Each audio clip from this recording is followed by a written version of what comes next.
Hello, everybody, and welcome to episode 9 of the LCS Lunker Podcast. I'm here with one of my co-hosts, Ahren, Hello. and another one of my co-hosts, Brandon. Oh, yeah. And today, we are filming a very special episode with a very special guest, the guy on my left. You're You bad. are be back at it yet again!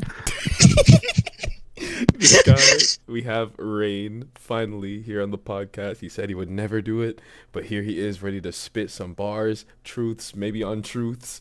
Rain, welcome to the podcast. Yeah, this is contractual obligation, but yeah, what's up? Yeah, no, we're doing good. We're We're recording excited. at like what, midnight? Almost midnight. East Yeah. Coast time. Yeah, who made people wait, but that guy. I can only wonder who was late. Yeah. But yeah, team, But we are here. we're here, and guess We're what here. else is here? The LCS Spring 2024 playoffs. Let's go. Let's go. All right. If you Playoffs. notice, this is going to be uploaded at the exact same day as playoffs. That's my bad, y'all. I have been gone, so we've had to change our recording time. Real. But it's fine. We'll get it out before playoffs start, regardless. We got you. I am hyped as hell for playoffs, baby. This is gonna be a slugfest. Two teams It's- going to MSI at the end of this. I'm scared to see some of them go to MSI at all. Yeah. I'm a little scared, but you know what? We'll chop it up. We'll chop it up today. Let's see. Smolder is finally earning his nerfs. I heard that they're changing his stacks cap for the for the execution. The width of his. Yeah, they changed everything. They changed Yes. everything, bro. He's getting gutted. He is no longer a character, and I don't care. I think it's MSI okay. is saved. MSI has been Yeah. saved. Thank God. But maybe, we might just have Kai'Sa running around instead. Who knows? That's fine. That's okay. I'm fine with that. Kai'Sa's a mess, but she's like a fun mess to watch. Smolder, not a fun mess to watch. It's like Zeri, but walking on all fours, bro. I'm not ready to watch this at MSI. Rain, what do you think? Too little nerfs? Too much nerfs? Just enough? Or like, what changes would you have liked to see instead? Well, in terms of smolder changes, I don't foresee it making impacts for playoffs, but for MSI, that's a different story. Yeah, I do think it is a nail in the coffin for smolder, as far as MSI is concerned here. R.I.P. the baby dragon. Yeah. It's very rough to see it because it's like this character kind of just came out. I was it kind was of alright new. with it. He's new. He's hype, kinda, not really, but like now he's gutted, and anyone that enjoys this character is now just like, oh damn. And now they got lock in Zeri. Diggs in playoffs, right? Yeah, Oh, they're well. Actually, no, because it's not going to be. Yeah. not yet. Well, I don't think. Wait, Tomo's lucky. Otherwise, Dig was doomed. yeah, it was I was over. about to say because Tomo's all of a sudden making a name for himself on Smolder, and he has until what, the very end of playoffs to make something work. Yeah, watch this man make it to MSI and just be like, Bro, exposed. I had a dream about that. Hey, yo, tell them about your I dream, had bro. my dream. Your It vision. wasn't even a dream, bro. It was a vision that is they won spring finals. Tomo got finals MVP, and they made it to MSI, and that's where it ended. There's not much more thoughts to that. But hey, if it comes true, We'll come If it back comes to true, that. I'll cry. yeah. I don't want to see that team in MSI. There's I guess this is a question you could ask. What teams do we think could be interesting to see in MSI? Right, of our 6 remaining, what do you think teams that representing NA could actually be interesting to watch? Yeah, can we go process elimination? I don't want to see energy. I don't want to see them there. Yeah. Play less than 100 are the easiest answers. Yeah, those are Yeah. well, yeah, those are exciting. I've yet to see JoJo internationally, so I want to see Cloud9. But I think, yeah, FlyQuest, as much as I want to see him go internationally, I do think Fly and 100 are very exciting to watch, and I think they could be interesting. Plus, they both of those teams do have rookies, so it'd be cool to see the rookies at MSI. Only thing that pains me about FlyQuest, right, is they're like, they got 3 Europeans. So if let's say we took them in Europe, they'll just like, they'll just be like, oh, you'd use Europeans to beat us. I see. But that's because they are like the least NA team of like our good teams, but it's okay. Or the least, because I feel like people import Koreans and they don't like, I mean, there's a little bit of make fun of, but like it still feels like an NA team just because we're so used to like teams with like 2 Koreans or whatever, or like a team with 1 European, but this team has 3 Europeans, so it's like slightly different. Definitely. I mean, compared to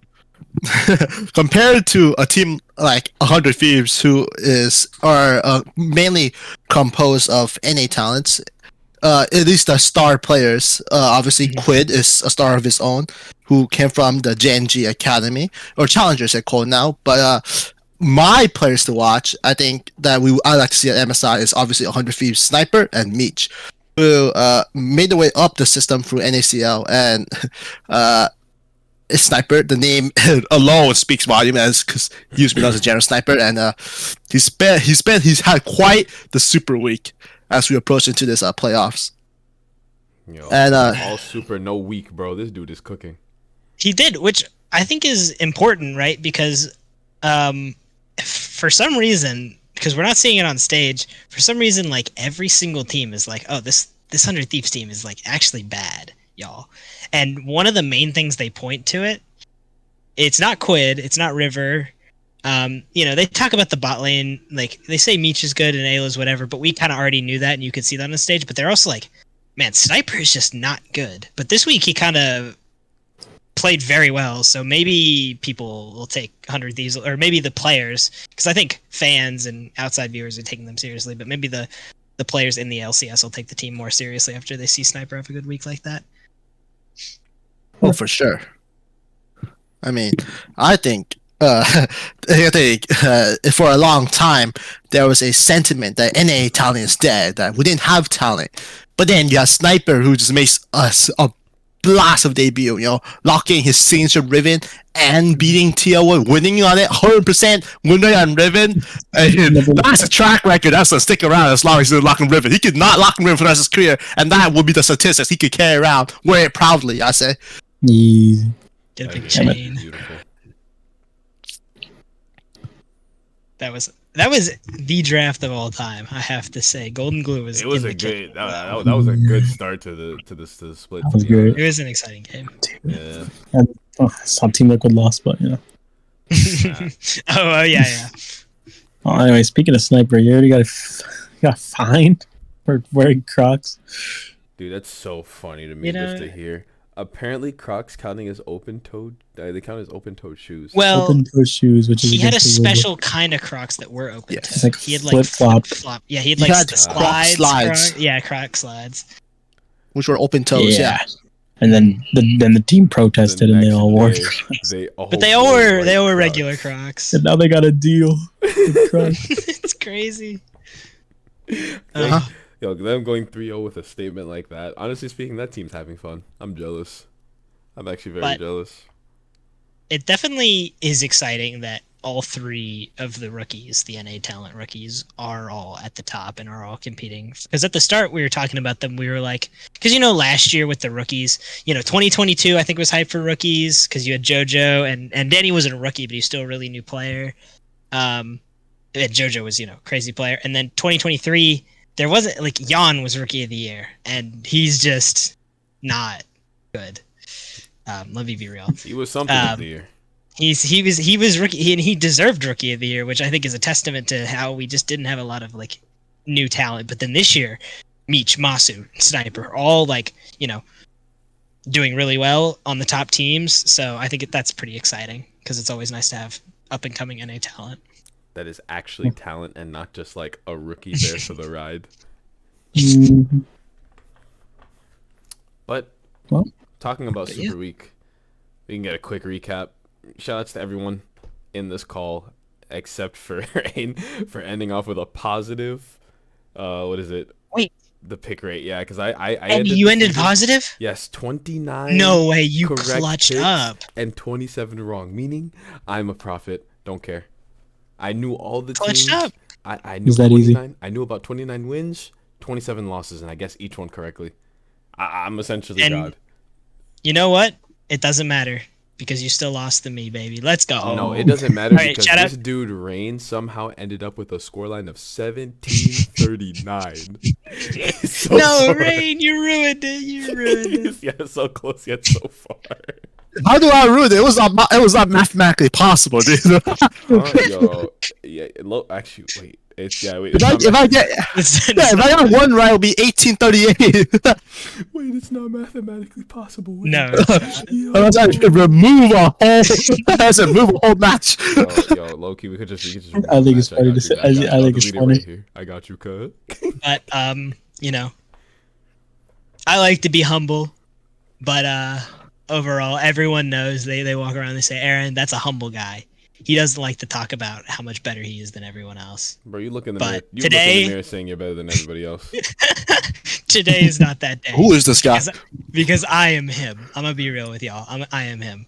I won after completely fumbling fantasy for the first two splits. I made like a man possessed. I came out, destroyed picks. Actually, there was a little bit of a comeback. Shenny did come back on me. He almost beat me. I won by 2, but 1 picks with a 66% win rate or something like that, and 1 fantasy. that. So You won I'm just fantasy? better than y'all. I won fantasy. Yeah. I'm looking at the. Yeah. recap. It says Ryota won. because. Oh. Yeah, well, the tiebreaker. Okay, Right, so for people right. that don't know, for some reason, and they remove it days later, but it's too late at that point. But for some reason, when there's a tiebreaker games, they'll add that into the score on Sleeper. So you'll look, and I had 1 tiebreaker player, right? I had contracts. And this motherfucker Ryota, after I'd already beat him, now gets 3 extra games. So he's got 2 more players or 2 more games than me. So I lost off of that. But they do the Sleeper recap and they announce this guy won, and then they remove the points later, and then I won. But we don't count that because it's BS. So Yeah. whatever. Congrats to me.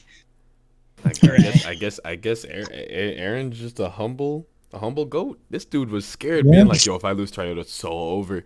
Talking about, "Yo, I'm Bro, about to lose to a dude, a Dignitas player." He had 2 Dignitas players, and looking at the week, it seemed like there was absolutely no way this could go wrong for me. And then it came down. It legitimately. Now, luckily, it did come down to this game because I thought I felt pretty good about it. But it came down to FlyQuest versus Dignitas because I got Bwippo and Busio, and he's got Rich and Isles. So it literally was top and sup matchup for us to see who wins. But luckily, FlyQuest clutched out for me. Thank God. So I took the W. There you go. I mean, I was finishing like second to last, I think, both years in a row. So it's nice to win one for once, guys. It's nice. It's just that easy. It's just that easy, man. You just hope everyone else drafts air, and then you get lucked into an actual team. Real. What percent But yeah. chance? 99% faith. That's just how you have to roll. Exactly. I agree. So- Here's the way you roll. Yeah. Super Week was a time. Shouts to 100 Thieves going 3-0. Yep. And shout out to an even bigger shout out to my boys NRG 04 week baby.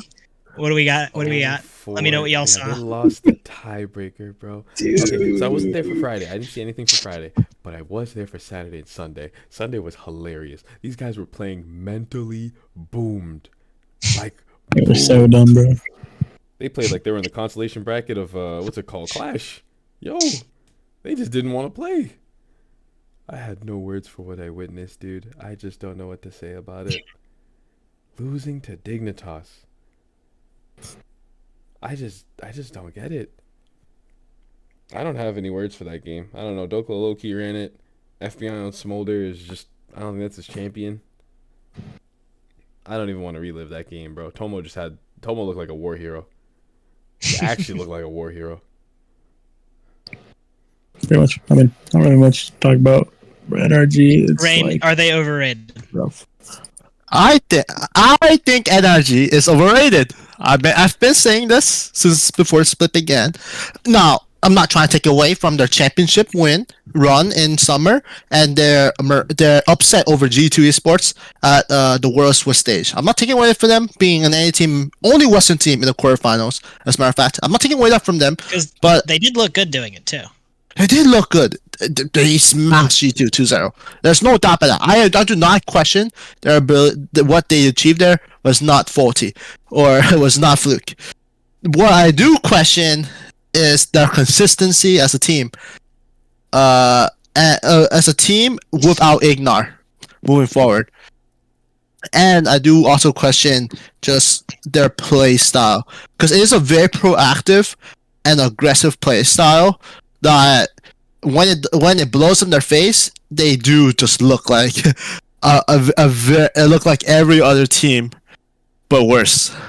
Now, now why do I say that? Because I think people blow out proportions saying NRG is the best team in the West, but I think you have to acknowledge that there are teams who are better than certain teams in the matchup, but they can beat one team. Like Team A can beat Team B, but they can't beat Team C. Team C can beat Team A, and Team B can't beat Team A. Oh, sorry, yeah, right. Like Team A beats Team B, Team B beats Team C.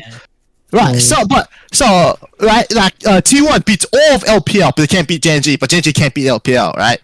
Right. So I say this because like NRG might have beaten G2, and that's what gave them the reputation as the people who upsets constantly. But we have I think world champs. It's been the Scrim World champs. I think it's blown out of proportion because people don't consider the fact that we didn't take a single game off Asian teams. Given we NRG, all 4 games they played against Eastern team was against Weibo, who is the world finalist, right? So perhaps benefit of the doubt, they just played against a really good team. But then you consider the fact that G2 actually took a game off Weibo. They took a game off Weibo, it was round 2. In the second round of Swiss stage. Yeah. And also beat DK, right? So there were 2 G2 was 2-0, not because they got lucky picks. They ran the gauntlet against Asian team. Obviously, it was at the time 4th seeds from the LCK and LPL, but I think but we didn't see that. Yeah, and whereas NRG's run, they got to play against TL and Mad Lions. TL obviously going 0-3 and having the worst performance record at Worlds so far, and Mad Lions, who a lot of European fans consider to be a disappointment for a while, internationally at least. Very strong domestically, but leaves a lot to be desired. So I would say that NRG didn't run the hardest gauntlet in terms of opponents. So that's what made me doubt their achievements a little bit, saying that they are better than G2 just because they beat G2 once and never beat Asian team. Like we going back and like we look at it and see like how they performed versus Mad Lions specifically. It was a backdoor. That was a backdoor. Very sloppy game. Very sloppy game. Nah, bro, I'm American. On paper, that was a W. That was a W. I'm with Eddy. I'm American, bro. At the end of the day, it's a W. What the fuck is a kilometer, man? Exactly. Holy shit. But yeah, so in reality, yeah, it's like typing, which is really weird with teams. Genji like struggling with like the rest of like the LCK sometimes, but like they always beat T1 never beating Genji, but somehow just win Worlds at the end of the year, and it's like, okay, we don't need an LCK trophy, let's just take the Worlds trophy. Exactly. So weird. Like, NA can't beat the Eastern teams either, but beating G2, that's enough for us, right? That's all that matters. That's all that really matters.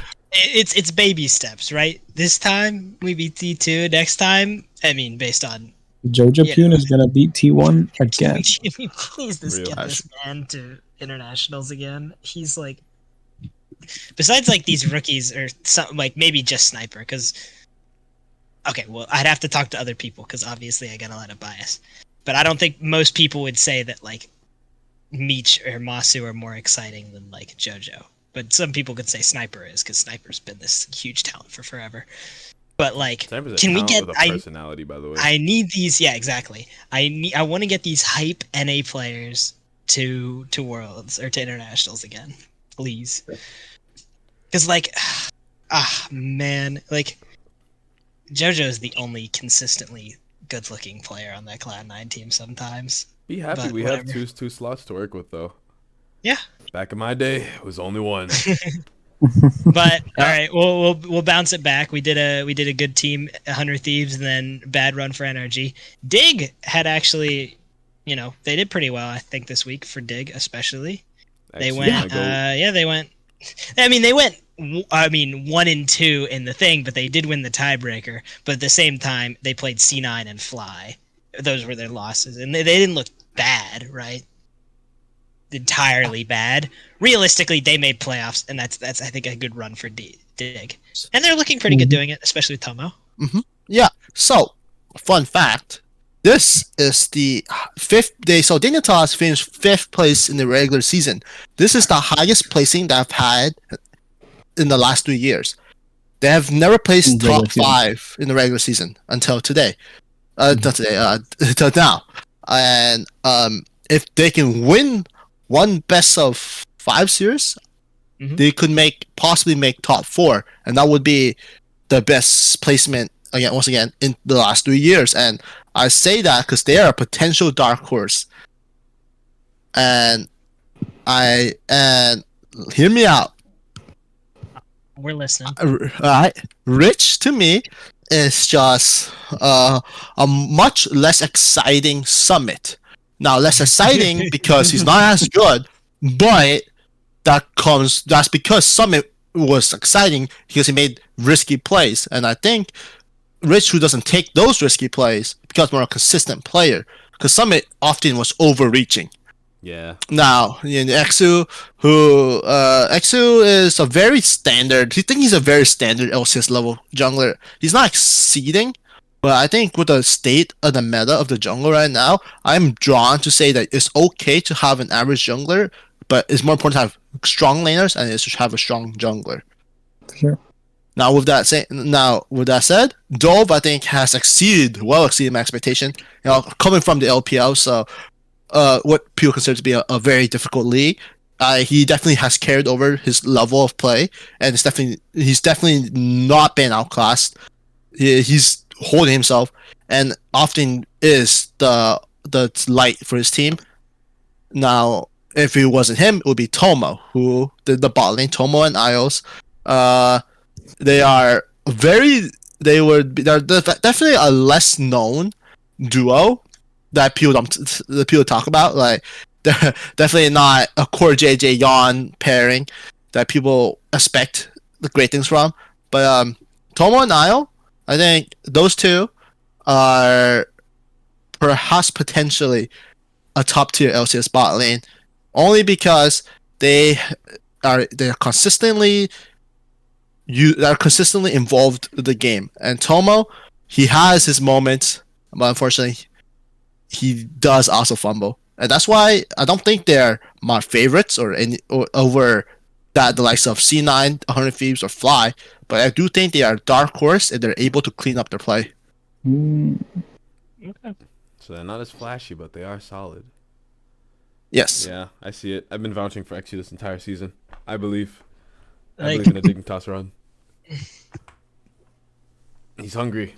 He wants it more. I mean, there's a lot of games where you they stay in it. I mean, even the ones they lose, I don't think there's many games where you can say, oh my god, at least I think towards the later end where they have been totally stomped, right? I feel like they have pretty strong early games, and then there's like a play with a misstep, and then it kind of snowballs from there. I think so if they can try to fix that, yeah, they could do pretty good. Because that Fly game, both Fly games. Went.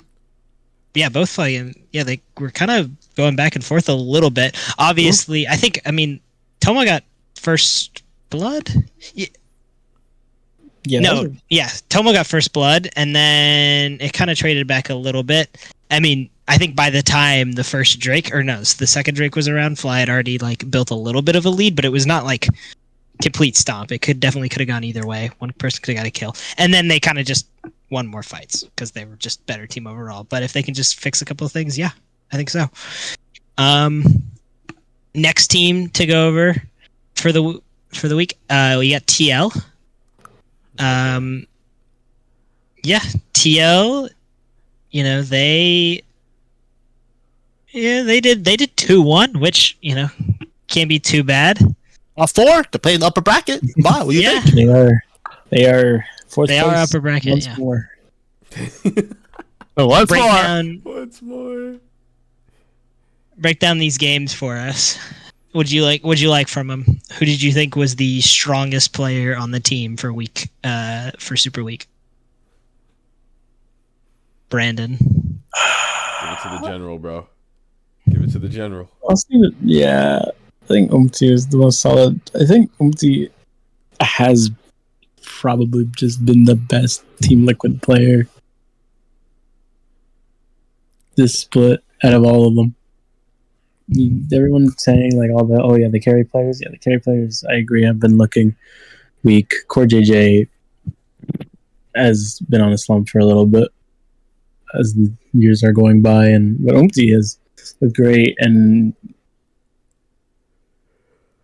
Well, Impact. I mean, Impact's return to TL. That's exciting. Impact's held his own as always. He's always been a solid laner, always a solid, strong player. He'll always do his job. I have just to credit to say, the general.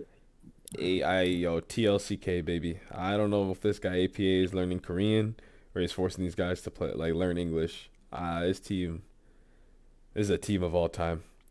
I don't know. It feels like a team that goes into games with a plan, and then eventually they just throw away the plan and just go with whatever they feel. And I can just feel Rainover and Dodo just sighing in the back room, bro.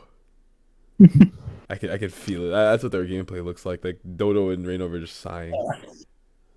Their Team Liquid has shown to have some of the strongest macro in the league, but yeah, sometimes they just fall out of line, do their own thing. I mean, there are allegations that TL might be the Dragon Merchants. Can't win without double dragons. You think? Perhaps. That's wait. Is that really a stat? No way. Hold on. I'm looking through now. Oh my god. I'm flipping through each and every one of their wins. Wait. They're Dragon Merchants. No, they are. Wait. Kind of not really. Well, there's one loss where they had Ocean Soul, but yeah. Everything else checks out. That was the 100 Thieves game. Yeah. They are Dragon Merchants. All right, you're right. Yeah. They really are. Dang. Are you telling me that them being Dragon Merchants means that their bot lane has to step it up? Hello. Well, I do not think that their bot lane is necessarily underperforming, but I do think that their team fighting feels very, very one-dimensional. It's usually almost always Umti and Core making the magic happen, and I feel like if those two players are not looking strong, the team does collapse because APA and Yan are typically put on these hyper scaling carries. Mm-hmm. God forbid APA plays in Azir. Oh no! No, he won't do that. He won't do that. I mean, this is the most exciting part. FlyQuest expectations. They are LCS #1 seed for the 2024 spring playoffs. Yeah, this was Jensen's meta. This was expected. This was actually his meta. I don't know. This man had all the mages to work with, all these new mage items to learn with. This was his meta. He's been doing great. Are you saying Jensen is a mage merchant? Bro, the day mid lane goes to either tank or AD laners, yo, this man, I've never seen him perform on Tristana Jace. I remember 2022. Yo, that man was a unit. Even last year too. That man was a unit. His greatest performances were just on mages. Eddy, I don't. Get back to me in 1 minute. I gotta find something. Yeah, Okay. I think FlyQuest is honestly they're also a fun team to watch because Inspired is just like he's a whole personality on that team. I love the fact that like a good amount of the things that like he is a no button. That man is like literally a no button. Like if someone will make a suggestion being like, "Yo, let's play this," and be like, "No, I'm not playing with that on my team. We're not doing that." Like that is so essential for a team. Just a no button. I agree. Real quick about Jensen though. I hate to break this to you, Eddie, but week 3 he did have a 9-0-2 Tristana game. Against? No, against Dignitas. Lamau. So maybe he's him on everything. Lamau. You never know. Take that as you will, right? Hey, I think Dub's pretty good.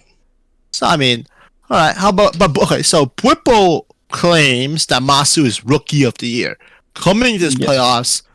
Do you guys think that Masu will live up to expectations? For being Rookie of the Year. I mean, like currently right now. I think Sniper's number one for that. I think Masu is the worst Rookie of the Year by like a decent margin, and I think he's good. I just don't think, and it's not necessarily a lack of Masu being good. I just think the role of ADC is so much harder to like look good on. Because when I was doing my like all pros and stuff without like spoilers, it was like very hard to pick who I thought was the top ADC. Because I'm like, you kind of just got to go based on like what team's doing good, and that's kind of the ADC that'll do good. Because I mean, like. Maybe because they're first, but I really do think it's been like Busio winning his lane and like Blippo and Inspired and Jensen doing really well. So by the time it gets to like when he's strong, he kind of just gets to coast. And it's not like he's doing bad coasting or he ever trolls. I just don't think he's like been able to give it a chance to like look very good because I don't think any ADC's really been giving that chance this split so far. But I'd put him as the worst. And it would be by like a whole tier. Like if I had to, like, I'd say Masu and Sniper are a bit of a tier above Masu. Or sorry, Sniper and Meech are a bit of a tier above Masu. Yeah, it is easier to look like a Rookie of the Year. It's easier to look like a standout player in a solo lane than it is in bot lane. Right now, yeah. Yeah, at this moment, yeah. Okay, well, I have a statistic for you. Well, not too much of a statistic. Hold on. So, I know Val's shaking. In the last, I guess 3 years, excluding this year, the last 3. Oh, yeah. Well, okay, last 3. No, last 4. 3 of them have been AD carries for Rookie of the Year. What was it? Let me guess. Wait. 2023 was Yan. Okay. 2022 is JoJo. JoJo. Yup. 2021 is. And 2020 is the tactical. It is tactical. My go. Is AD carry broken? I guess perhaps. So. But yeah, it is interesting, right? I do think that Masu will perform what's expected of him, but it's not an easy road. No, and he's got a lot of competition in Sniper and Meech. So, yeah, hopefully. Yeah. Well, going into the next thing, we had this is you're welcome, y'all. Again, I clutched up for not being available until Wednesday. It means the thing they always put out the day after we uploaded an episode for some reason comes out. So we got a special drive, which this fits in with what we were just talking about, which is funny because last year it was Prince, also the FlyQuest ADC. So is this a bad omen? Possibly. A little bit. We'll see. But I thought it was a good episode. It pretty much it was very different than Prince's because it almost had nothing to do with him playing League of Legends. I'm gonna be totally real. It was pretty much just talking about his family and his dad and their kind of relationships and how he grew up. I mean, they talked a little bit about video games, but because with No, but- Prince's, they were like, yeah, he started out in these PC bags or whatever, or internet cafes, and Yeah. you know, he would grind and then he'd have to go home and he'd try to, like, since he'd only play a little bit of games, he'd try to remember all the stuff and would write it down, and his dad would learn the game. And this one, it was just like him growing up, which I liked both versions a lot. It was on my serious. I just think, yeah, it was. I think the thing that stood out to me, Heavy. yeah, the thing that stood out to me the most, I think, was that I thought was because, you know, they focused a lot on his dad, and we didn't really get an interview with the mom, and we talked to like the brother and the sister a little bit, but the person that we really got to delve into like what their personality was like besides Masu was definitely the dad. And I thought one thing that was really interesting, because he was talking about how, you know, and this is especially true in, like, you know, Arab culture, is, you know, become doctor, become engineer, you know, be an like, you know, academics are very important in that culture, and he was talking about that. You know, how he wanted Masu to be like a doctor, and Masu was talking about professional gaming. And I think one thing that's especially important, you know, that he's talked about, he's like, he kind of had to let him just do professional gaming, because he realized that, you know, especially in a really tight-knit family, the support of your family is so huge, right? And he was like, well, if I tell him I want him to be a doctor and not be a gamer, and he doesn't have that kind of support, he might just fail at both, right? And so, but if I can give him that support and, you know, help him and know that I have his back, then, you know, that might make it just that much easier for him to do well. And I thought that was my favorite part of the episode, at least, when he was talking about that. I think Yeah, I agree. that part of my not favorite, but the part that really stuck with me was the fact that his dad was almost a victim of being kidnapped. Yeah. Yo, I was actually shook, because I'm like, wow, that is insane. Like, ended up like breaking. I think he fucked up his leg. Yeah, he broke his leg. Yeah, and I was just like, I saw the cast, and I'm like, yo, that's not just broken. There's a whole cast from like heel to thigh. Like, yo, I had no words. Like, his dad has seen shit. And, you know, okay, and this is bad, right? Or not a bad. This is a bad reference, but I think, you know, you can adapt stories to real life. I don't know if any of y'all have seen the canceled mockumentary Players. Great shit. Unironically amazing documentary. Somehow I thought I would just, you know, be fun little league documentary. I was like almost brought to tears a couple times. It was we grinded it out. The story was so compelling. But one thing with the main character is he kind of, you know, he starts as this like really, you know, outgoing, kind of happy, and he's like, you know, really just overall good guy, and then he becomes kind of this, like, as he gets older, this like bitter kind of dick, honestly, really. And not that and this is a story aspect to it, right? Because I don't think this would be Masu's path if he were to do it. But a lot of the reason is like he just, you know, was trying to prove people, like, you know, because for the main character, his parents, you know, kicked him out of the house when he wanted to be a professional gamer, and his girlfriend, you know, he cut off that relationship because of certain things that's happened. So like, because he had these sort of like tainted relationships in his life, it caused him to be very like try to put like up this big wall, and it, you know, cut off a lot of people.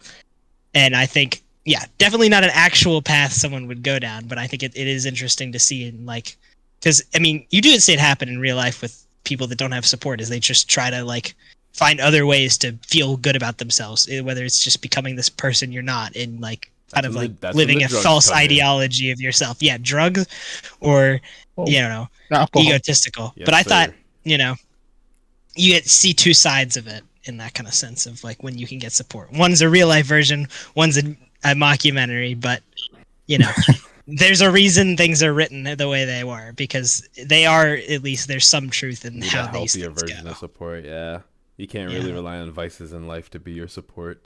They're vices for a reason. Mm-hmm. And I mean, with all of that in mind, it just reminds you, like, even if it's fiction, it still captures the real things, the like things that are relatable and understandable to us. It really raises the stakes when it's actually happening in front of us, and we connect to it. And I think that really drives home what you guys were talking about, the expectation that Masu has moving forward, here from out, with not just playoffs, the rest of his career, and the future, right? Yeah. Well. That being said, what do you guys have for playoffs predictions? Ooh. Ooh. Well, no surprise. What is it? Thursday, which is technically today. Now that it's like midnight on the East Coast. C9 versus 100 Thieves. I have C9 winning that 3-1. Like, everyone is saying that 100 Thieves is fraud, so we're finally done. Yeah, we're finally done with the one and done matches of regular season. We're on the best of fives where adaptability is a thing. I believe 3-1. I think C9 wins this. I'm not expecting any sweeps. I don't think I'm expecting any sweeps at all throughout this entire playoffs, but someone's taking a game, and I know C9 is going to take 3 of them each time. So I'm going C9. I'm with you on this exact same. I got Yeah, me C9 too. 3-1. Okay. Oh, okay. Wait. Yeah. Oh, okay. Hey, yo, Rain, what the fuck? I skipped your prediction. Hold on. It's the same No, prediction that's except Kevin. for a one No, game that's Kevin. difference. Yeah. Oh, that is Kevin. Oh my god. Nope. Oh. Yep. Go a little more to the side. Yep. Oh. Okay, Rain. Okay, so yeah, we all have Cloud9, which is actually technically the upset. But yeah, I think it's But for the Rain, exact on same the other reason. hand, People really has- don't have a lot of faith in 100 Thieves, so I'm Rain trusting has Rain. 100 Thieves 3-0. You got the favorite, but you got the favorite stomping. Break it down. So, yes, contradictory to the score, at initial glance, seeing 3-0, you might assume that I predict 100 Thieves is going to wipe the floor with Cloud9. Now, I don't think that, actually. What I do think is three things. One, 100 Thieves' ability to consistently clutch up, even in the tightest of situations. They actually never go down without a fight. No. And two, the Cloud9's inconsistency and reliance on JoJo to constantly claw them back into the game. I think I think when you are a team like that and your team who plays off the miracles that is created by one play, one individual, obviously it makes that individual shine, but it comes to question the rest of the players. What are they doing? And that's where I am very skeptical of Cloud9 as a whole. Whereas 100 Thieves, they look like a unit. And so that, and then the last reason why I have 100 Thieves sweeping Cloud9. Now I'm not saying it will be a stomp. I think it will be a very close best of 5 series, 3 games. I say that is because I believe that solo lane dominance right now, if we move forward with Smolder is still yet to be nerfed, and AP Kai'Sa, if AP Kai'Sa the LS build is gonna be picking up popularity, and Zeri is still being played in the meta, bot lane is not the strongest, the most snowball proactive, meaning solo lane dominance I think is the most favored, and obviously jungle proactivity too. Support, a little bit of support mixing in there. But I think solo lane dominance is the biggest factor. And I think Quid can go toe-to-toe with Cloud9. I expect Sniper to show up Fudge. And those factors alone, I am giving 100 Thieves the edge over C9. Because 100 Thieves has demonstrated multiple ways of playing. For carry mid, carry top, and even carry jungle. C9 hasn't done the same. Yeah, I have not. Fudge, I'm not convinced by Fudge's carry top quite yet. Yo, raise your hand if you are. I never want to see it. In fact, I actually, know. Yo, Fudge, I want like Fudge maybe is not who he was in 2021, bro. It's No. okay. Yeah, no. Rain has a point. I haven't seen Fudge do. He hasn't been a game changer. He's been a game loser, but not a game changer. Damn. Yeah, I'm not Maybe even they- making fun of him. just throw him on the croc. How about that? Yeah, I do not think this will be a sweep. I think it will be close. Like You C9's actually will did have think it glimpse. was a sweep. I do On not paper, like. on paper it's a sweep, but it's just Yeah, games yeah. will I know not what you're talking be- about. Yes, I think Yeah. if I had to change it, I might go 1 game to Cloud9 at most, because I do believe in JoJo's ability to make miracles happen. And with combined with 100 Thieves' lack of experience and veterancy, they are prone to get overhead themselves and make mistakes because they lack a little bit of discipline. I think that will yield Cloud9's opportunities to climb back into games if they're not ahead and they're behind, right? So if I had to switch, I might go one game to Cloud9, but I am more of a 100 Thieves believer, and I am a Cloud9 believer, so I will stick to my guns and say 100 Thieves takes it 3-0. Okay. Let's take. I'm Take? with you. I think it's the only 3-0 take, actually. Yeah. Looking at next game. Okay, FlyQuest Rain, though, versus real TL. quick. Oh, sorry. Oh, no, you're The SR game with him, Nico. Him rocket belting, him rocket belting back into the Kindred ult after he got knocked out so he could conserve his flash to ult. That shit was sick, actually. I watched this clip, I love that clip. Because, it was right on the edge of that Kindred ult. So to know, that you were going to be able to get in there, make that big play. You're talking about, making miracles. Dude, because holy shit. Jojo, in the face of adversity, this man never falters. He never frets. He plays on the edge too. And he is cold-blooded with it. He does not hesitate. I think Jojo is a player you must respect and acknowledge every part of the step. You talk about inspired gameplay, right? A lot, and when you're talking about a lot of time in North America, you'll see people make plays that they know could work, but they don't want to try to play on the edge like that. So they want to play because maybe a lot of players would just flash in, and then because then that guarantees they live, right? And maybe they'll try to ult rocket belt, and that got 2 people. Or with the Azir, where he'll conserve his flash so he can walk back and sweep, so then he could flash in later to do that. And I think it is nice to see from NA, and that is my favorite part about 100 Thieves, because they'll play like that too.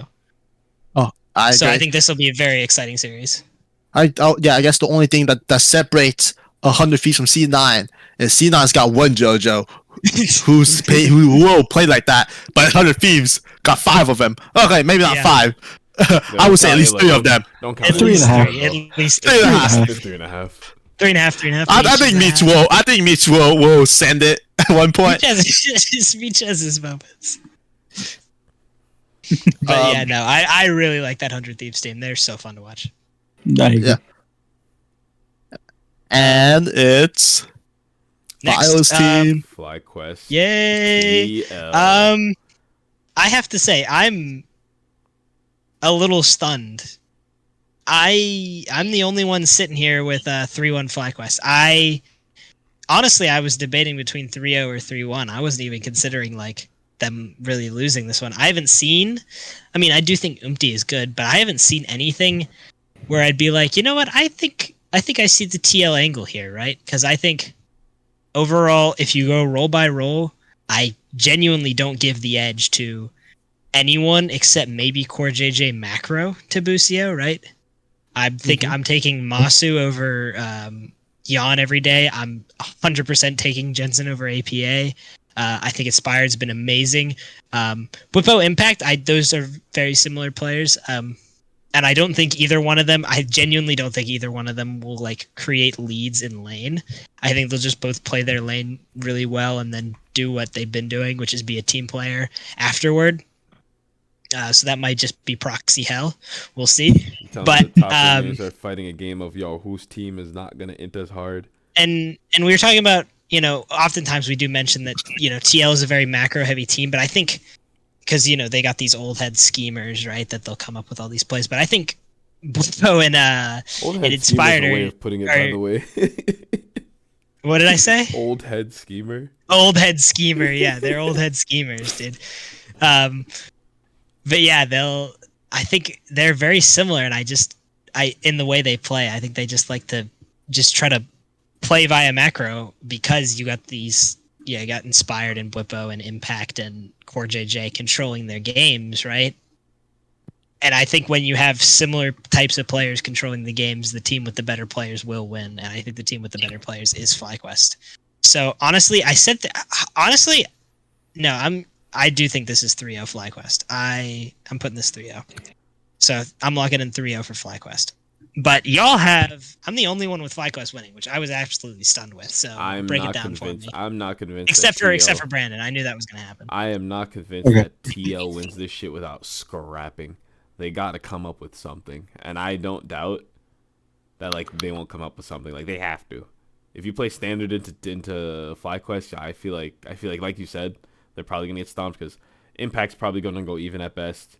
Jan's not doing anything. Core JJ is just going to leave lane, and Jan's going to get less resources. APA is going to do the least until he gets 5 items at 50 minutes, but I don't think the game's going to go that long anyway, so Umti has to come up with something. I'm banking on Umti to carry this team. That's just going to be my take on it. Yeah, I mean, I also put TL winning 3-1, but I mean, I'll always have TL winning. Yeah. I'm more interested Why in 3-1 as opposed to 3-2? At least. I mean, I think it's still gonna be close regardless. But yeah. So, okay. I'm interested in Rain's storyline. So for me, I have FlyQuest actually winning the first 2 games, but being reverse swept by TL. Now, I do, but now that is very ambitious. I am basically fantasizing level of crafting with my idea here, but I do believe it will be a 5-game series because FlyQuest, while they are looking like the strongest team, they are strong in They are strong in not actually fundamentally. They make a lot of mistakes. They are very strong in terms of drafting and individual skill. Now, whereas 100 Thieves, they aren't actually lacking in fundamentals. They actually have some of the best macros and understanding of. No, what TL? Or TL? Okay. I'm sorry. You're good. TL. I think TL has one of the best macros and understanding the game and teamwork and team fighting. Their team fighting is actually one of the best when Core JJ and UMT are looking strong and proactive. Like I said, without those two, the team falls apart. Impact is always a stable component, but now why I say is a game 5 put into a possible reverse sweep or TL come back in the series somehow, whether they trade blows and eventually TL takes the last game. I say that because TL actually is the much more consistent team in terms of the macro and playstyle and discipline. That is to be expected of when you have LCS veterans like Impact, Core JJ on the roster, right? I mean, you could say Fly has Jensen, but Inspired, who didn't really play last split or last season for the most part. Bwipo, who is a returning pro player, he had his time in the LEC, then he played a bit in the LCS. He's also a returning player. Masu and Busio, definitely. Masu is the rookie, and Busio is still relatively new. So I think those two don't have the veterancy that is expected of them, and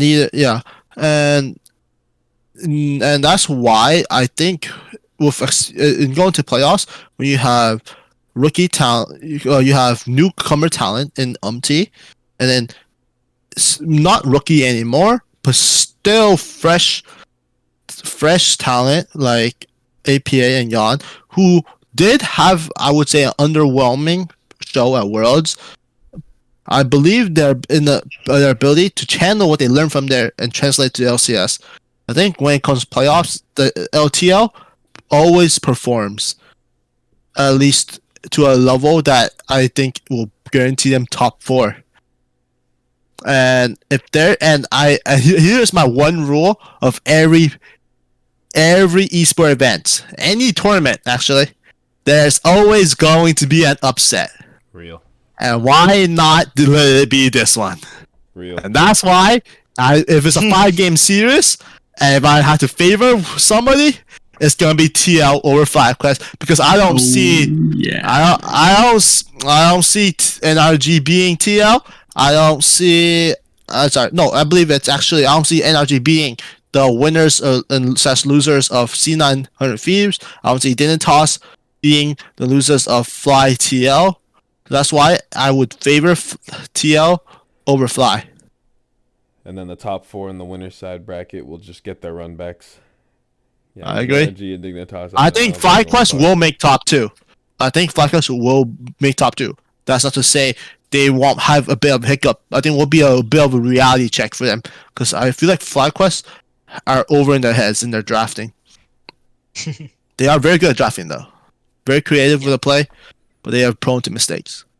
I think Bwipo and Inspired usually do. I think especially Bwipo, I know he has a huge part in the draft, but I think they always make their picks with identity in mind as opposed to like matchups in mind, and they want to like develop a strong comp identity when they draft, and I think that's what leads to them creating good drafts overall. Because you can always tell that when he makes a pick, there's a game plan around it outside of, you know, trying to get this early pressure. It's like, I want to do this at this timer, this at this timer. When I hit these 2 items, I'll be at this point, and then we can do this. So I think they think a lot ahead into the draft, or a lot ahead into the game when they're drafting. And I think that's what has led them to first. But yeah, I agree. Yeah. 4 days of playoffs. Obviously, we can't pick for the next 2, but that is lower bracket NRG and Dig on Saturday and Sunday. So we'll see who is there. Those teams are seeing Cancun, bro.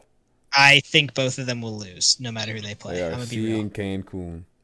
If that is the closest thing I'll make to a pick. I think all the top 4 teams, I think there is a little bit of a gap between them. Those next tier. I mean, I want to believe. Okay, maybe not with TL, and obviously I think Cloud9 could actually choke. I think 100 Thieves and FlyQuest are strong, but I think if they're playing to their standard like they should be on playoffs when it comes around, I think NRG. Well, that's the thing, right? Is NRG, if they play to their standards, I do think they could beat TL. But I don't think NRG can play TL, right? NRG plays Cloud9, 100 Thieves, correct? Yeah. Yeah. Yeah. Okay.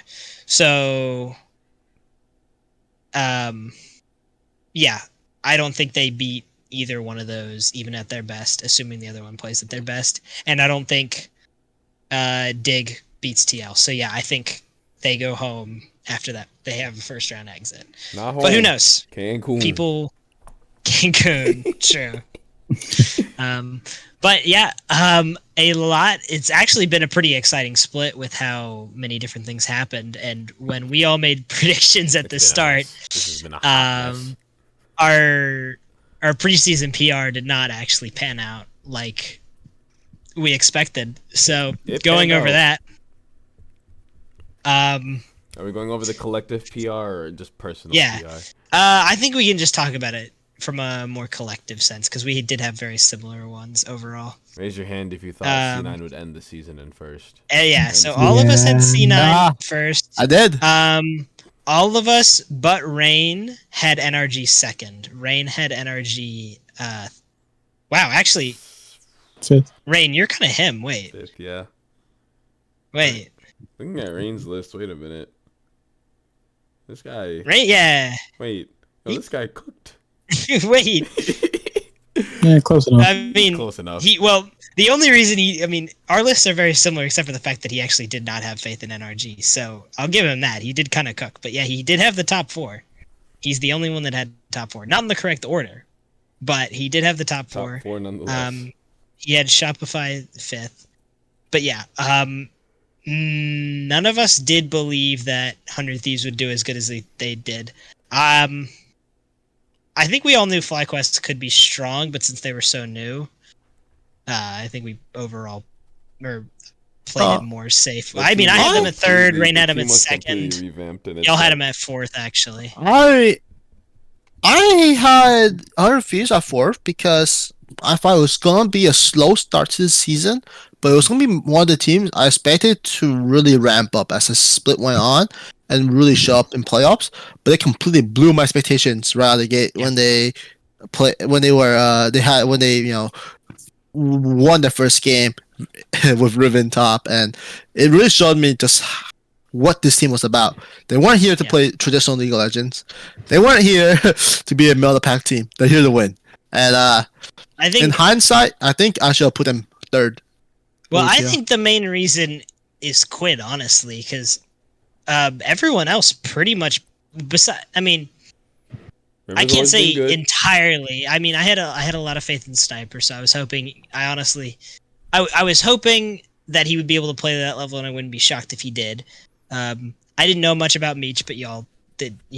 Were hyping him up a little bit, so I had faith. River, was on Golden Guardians last year. He was always, top jungler that people talked about with Blabber.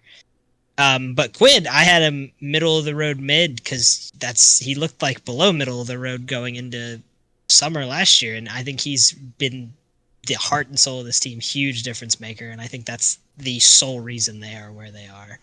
Because in terms of playing to expectations, because I think obviously rookies have different expectations entirely, but I think Ayla, is sitting around where people would expect. Sniper, people are excited that he's there, but people knew he could be there.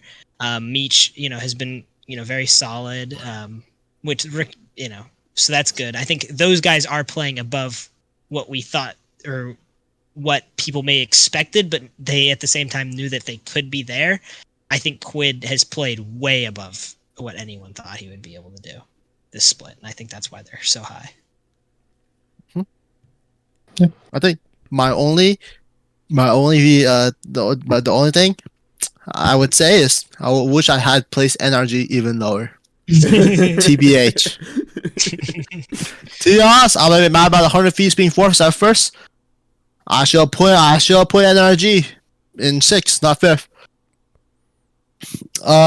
Like I said, I am very hypocritical. I am not hypocritical. I am very hypercritical of NRG as a team. Apart from the playmaking of contracts and Palafox, I am not impressed by FBI. He's a very solid player, but to me is never a shining star, and I am a doubter in Huhi ever since. I guess 100 Thieves. Huhi actually. During their season, during the 2021 season, and so I'm glad that I am the only one who called cap on NRG's credibility. I wish I had put them even lower. Bro wishes he put 2 caps on that. That's crazy. Yeah, our predictions are. I'm happy that they're wrong because that means it was an interesting split. I'm like, I can't sit here and say the split was boring. I had a lot of fun watching it, even though everything was like wrong for predictions on my end at least. It was still a great time to watch. No, it was fun. Yeah. Speaking of pros, I think. and pro By the way, players. let's do all pro first. Actually, I was about to say, yeah. We All got pro? all pro. Yo, how do we want to do this team? I have a funny idea. I'll count down, and you just we'll just go down the list here. We'll count down. Oh, and this thing? I think it's fun. I think it's fun. To do. this is we're at the same time. Yeah, This is so the I'm gonna one count- that our rivals do. Yeah. The dive. The dive, yeah. But we Yep. came up with the idea first, but they stole it from us. So Yeah. Real. So yeah, we're fuck running with it. down the list of like first team, or we say one at a time. We do or- the first team. So what I'm gonna do is I'm gonna go 3, 2, 1, and then we're gonna and then start we just top go lane. down the road. Yeah, Okay. and then if anyone wants to discuss it, like you just break out and be like, "Yo, what the fuck? Why is this guy MNS top lane? Yo, who put this here?" Alright. Ready? We're gonna go top lane. Ready? I'm gonna count down. 3, 2, 1. Bwippo. Sniper. Okay, Rain, you're the black sheep here. Why sniper? Okay. Is it for everything that you listed out like before, more or less? So, first All Pro. So I have Sniper first All Pro because he is the most exciting player to watch right now, and he is way above expectation. He's commonly the carry. Whippo is very consistent, but he's not the carry. I don't think he is the carry. I don't think he's the hard carry. But Sniper on the other hand, he's had quite the performance. Obviously, against FlyQuest, Whippo kind of owns him. But But I think moving to playoffs, Sniper is a player who I think has a really high ceiling, and he can only drastically get better from here. Whereas Bwipo, I think growth is not exponential as his. That's why, and I know this all pro playoffs is based off the regular season, regular season is because it's pre-playoffs. I am taking Sniper because that regular season was much more impressive. Are you telling me Bwipo peaked at 2018? I mean. I'll give him credit in 2021 when he carried that Fnatic roster to Worlds, playing Rumble jungle and shit like that. When he was playing jungle, for that, I ain't gonna lie, that was pretty cool. But I think I had disdain for him ever since his time on TL in 2022. I think that roster with Bwipo, Santorin, And Bjerg. Bjergsen, Hansama, and Core JJ. I think that roster really disappointed me. I have a disdain for him based off that, and obviously he's a returning pro, so I'm happy for him. But he's still got a lot to prove for me. I think me and you have different views on the All Pro, right? Because you're talking about like, and it's not totally different, right? Like you wouldn't put a certain player like first just because they went from worst top laner to fifth top laner. Obviously people would put him top, but I think I'm trying to like list it as who did better this split considering nothing in the past, just purely off of this split. Well, you are considering those things, and I think both are pretty valid ways to go about it. Yeah, but I see why you put Sniper that first if that's how you're going to go about it. I did go about. I did. You're right. I do have a disdain for Bwipo. I try to be as unbiased as possible because Sniper has no background. Right, this is his first LCS debut, so he doesn't have anything that could tarnish him. Obviously, nothing that could boost him unless you're an avid NACL watcher or anything before that even. Right, 100 Thieves Next when that's what he would start on. Unless you watch those, obviously you have a bit of background knowledge. But I didn't consider those. I just consider the fact that Sniper is a much more exciting and he is a player to watch if you're watching 100 Thieves. Or I like the mid laners, but I had Sniper. I had Sniper for a second for All Pro. It was a battle between him and Bwipo. Okay. All right, jungle team. All right. I'm gonna count down 3, 2, 1. River. Inspired. Yeah, we are. Okay, that's 2 for 2 here. So 2 River, 2 Inspired. What? I guess I'll kick it off. Yeah. Oh yes. Brandon and Eddy have River. Changing. Yeah. River's always been one. I love watching this man play, bro. I think he's so fun to watch. This guy, I know he can't play Jarvan right now because Jarvan's like booty butt cheeks, but like this man gets creative on every pick that he's given, like Poppy, Sejuani. Like this man, I don't know. He finally has a roster to play with. Even though I'm not saying like he did terrible with Golden Guardians last year, because I think he did great, and I'm so happy he found a team for this year because he would have been wasted talent if he didn't. But this man, I love watching him play. He's hungry for a dub. I'm not discrediting Inspired at all, but I feel like River has just been more fun to watch than Inspired. Ahren, would I be correct to assume that you put Inspired over River because Inspired is a much more consistent jungler and River? That was the exact reason, actually. I agree with you, Dad. Great minds think alike. I think it's consistency. Overall, I think game sense. I think he has a different. Not that River has bad say in game sense, but I think, like Cadril was talking about this with Milky Way earlier, where he has a good eye for kills, right? And Hurley, and he can carry in that sense.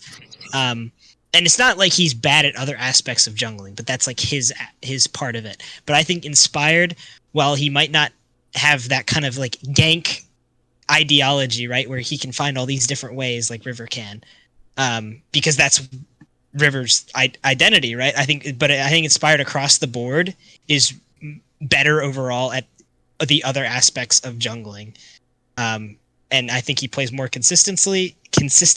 I think he has, not to say that River doesn't have a wide champ pool, but I do think he can play any kind of jungler and play it to the right identity of the champion. Inspired has I played think, more yeah, unique champions this split yeah, I think he knows over River. what he wants to do with the champion. I think he understands how the different kinds of champions will function in the comp that he plays, and I think he is more of a leader overall for shot calling and that kind of stuff than River, which is not always the most important part. Like, right, we talk about with Jensen how he's had a really good split, but he's taken pretty much a backseat on making ideas despite being a veteran, because Bwipo and Inspired are so good at that. But I think having and helping, your rookie bot lane or your veterans up there in the top and getting, being very consistent overall is why I put him in first. Okay. I mean, the man speaks facts. I cannot disagree with anything. Yeah, River has 100% win rate on Vi. Don't bet Vi, it's a W. I mean, apart Yeah. from, I mean, that, And I mean, Fudge he also has has a a 100% win rate on Renekton, or I don't even know if that's true, but that's that Vi is the Renekton of jungle, by the way. Nah, it's, I mean- It's like, oh, you can't play the game right now? Not to his say version. That's his River, version of J4 until J4 actually becomes a champion again. I don't know, but- bro.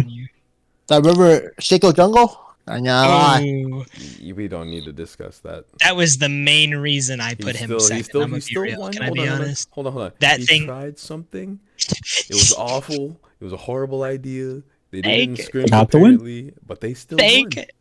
God, that man had Sniper Remember, and Quid on his team cooking we're because American. holy shit. It was like, doesn't it was matter such a how we win. fun pick. It was such a fun pick, but holy shit, that pick did nothing.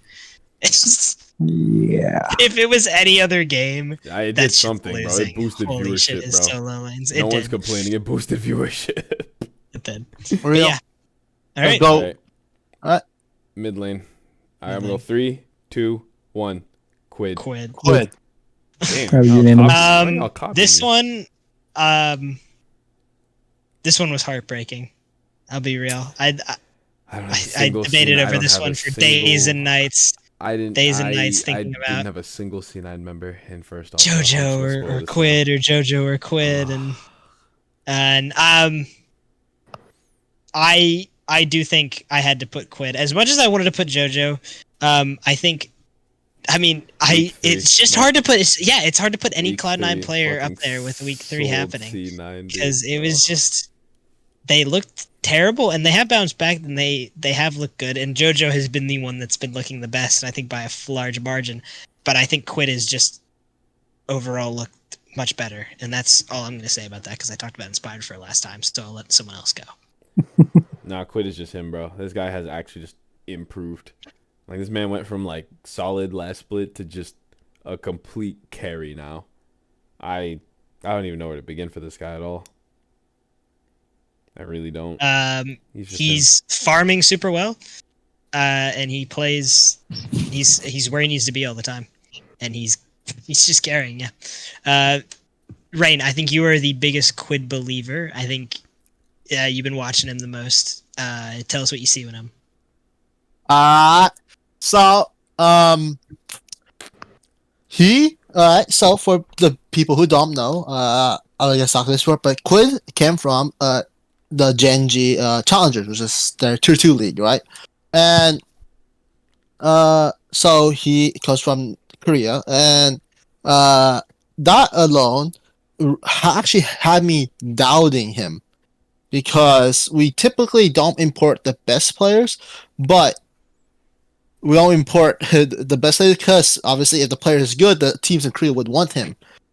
So I was skeptical, but what made me change my mind about Quid is that his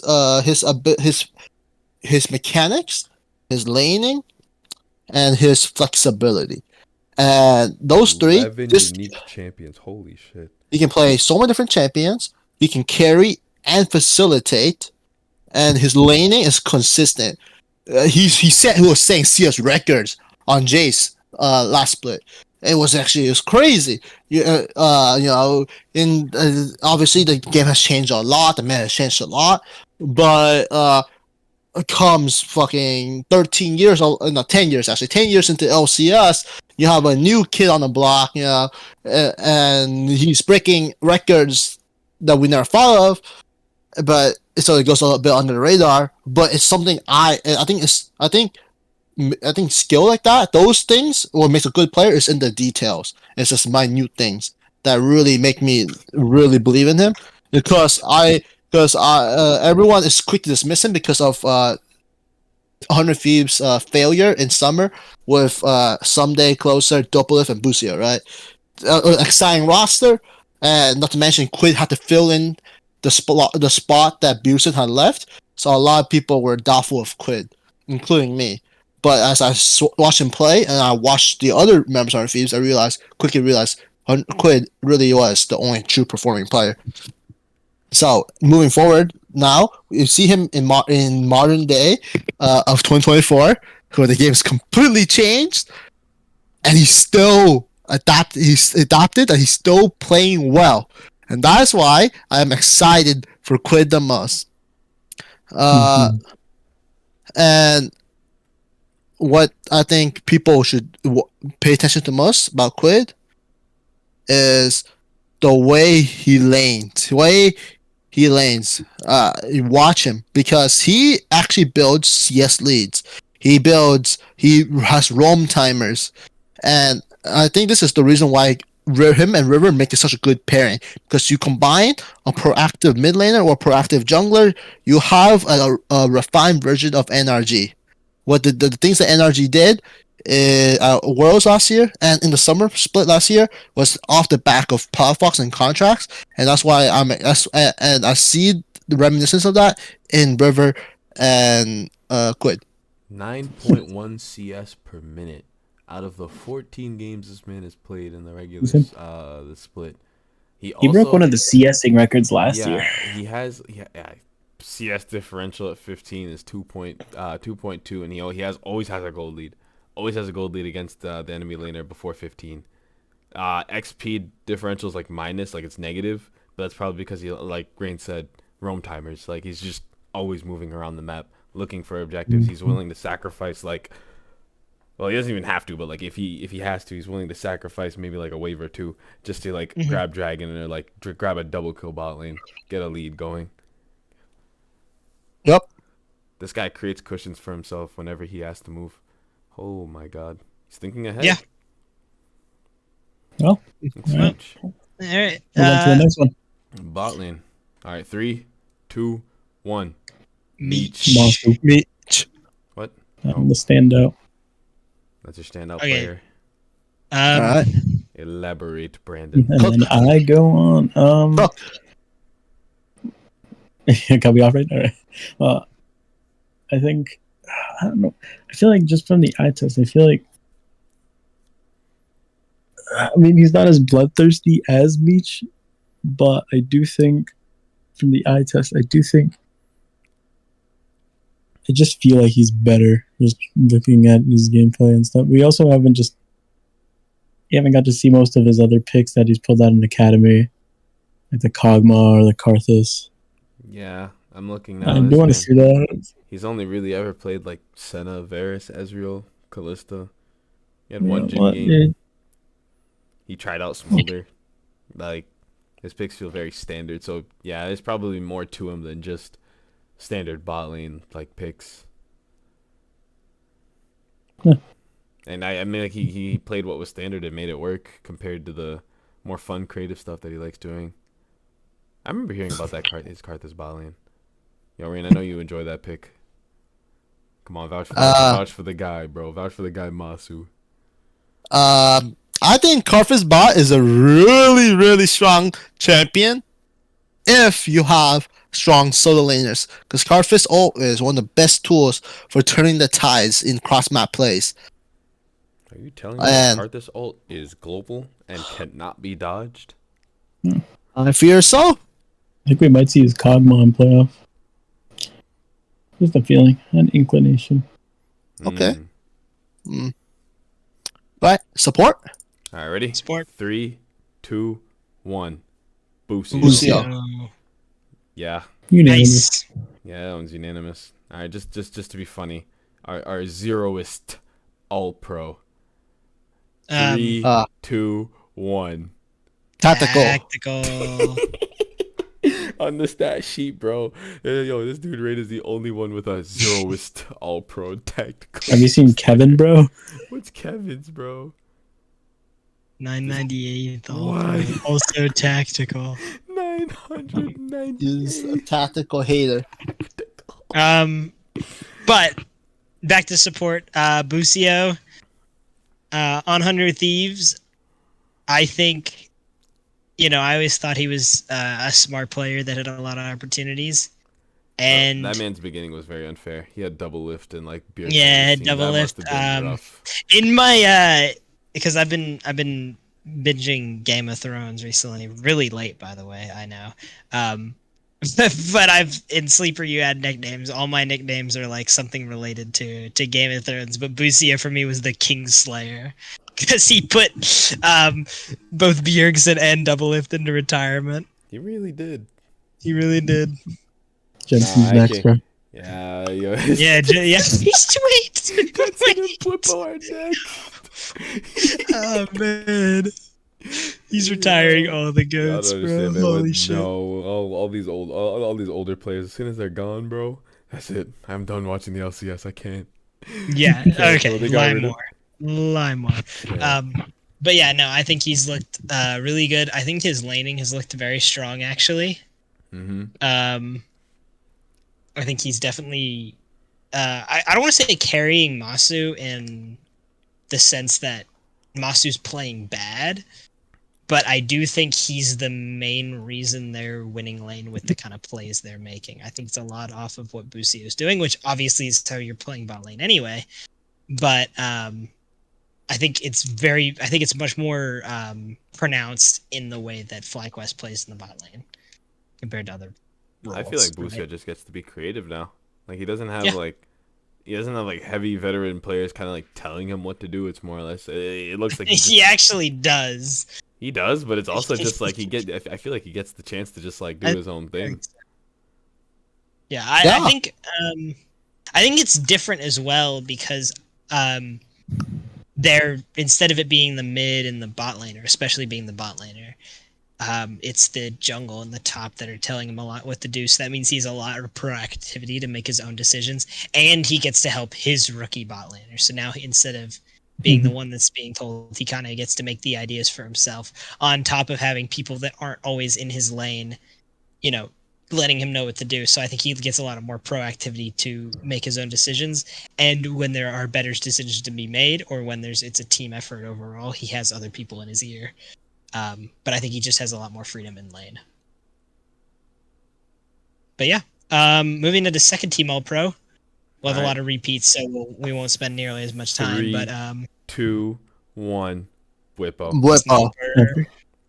Yeah, I mean, I think you have to have Sniper and Whippo. You do not have Whippo, Eddy. I read my first All Pro. It's late. So Eddy has Sniper. I have Sniper. You guys had Sniper. I had Whippo, right? Yeah, we flipped. Yeah, exactly. I think we all mutually agree that it was the top two have to either be. Yeah, there's no doubt. Easy. Right. and So I mean, jungle time. wanna go jungle? Yeah. 3, 2, 1.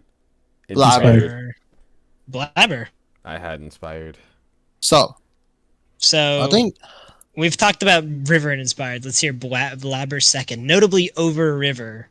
Break it down.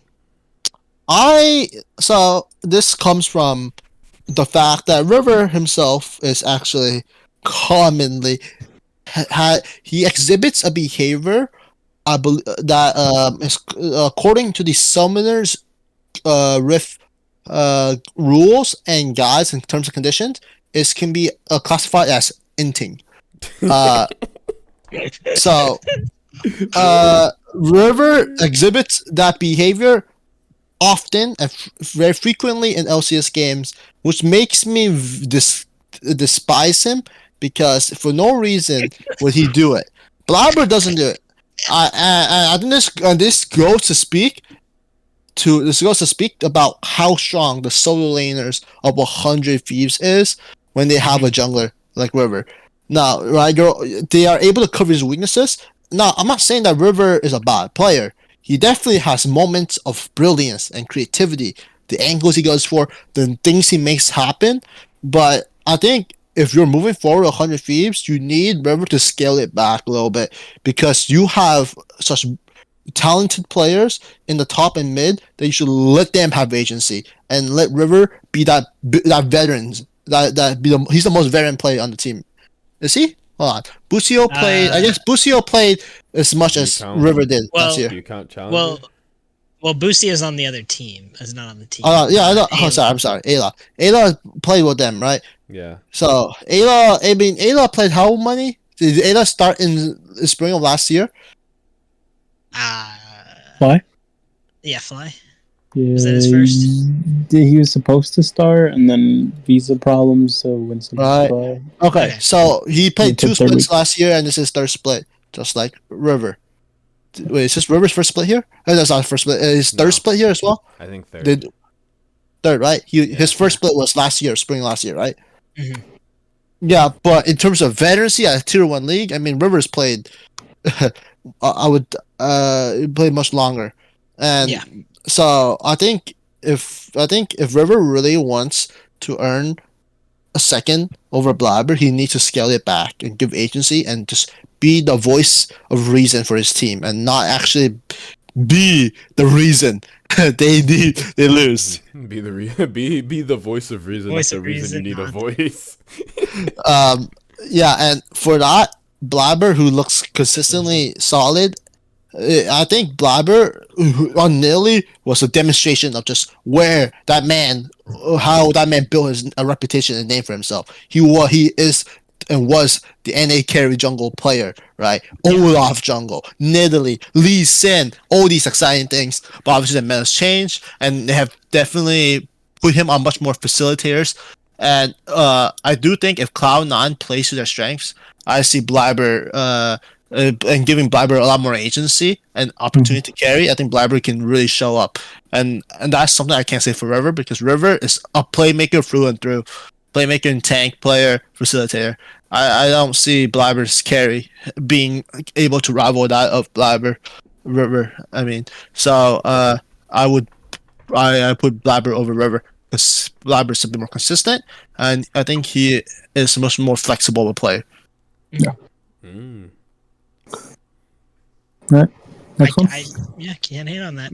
I mean, Blabber has to play with Fudge. What? Second. Yeah, honestly, that's True. pretty much Actually, you know what? Never mind. You're right. Too. Blabber second. All right. No. Mid laner time, baby. 3, 2, 1. Joseph Pune. Hey, Eddy, you knew it. I knew. Yep. Unanimous. Yep. Oh yeah. All right. My boy, Jojo Pune. He is second. I don't think it's from a lack of Jojo doing bad. I think it's just because Quid's been that good. I think for pretty much every reason Rain had pointed out about why Quid is strong, Jojo is strong for the same reason. He's always winning lane. He's always up in farm. He's roaming at good timers. He's carrying. He's especially carrying this Cloud9 team, which is something I'm honestly annoyed to say, because I don't think that should be the situation at all with the roster they have. But he is sometimes having to pull shit out of his ass to get these people some of these wins because, especially in these last couple of games. But it's okay. I think he's just been very, very good. And I was best performer greatly on debating C9. between those two. Best performer on C9, I think,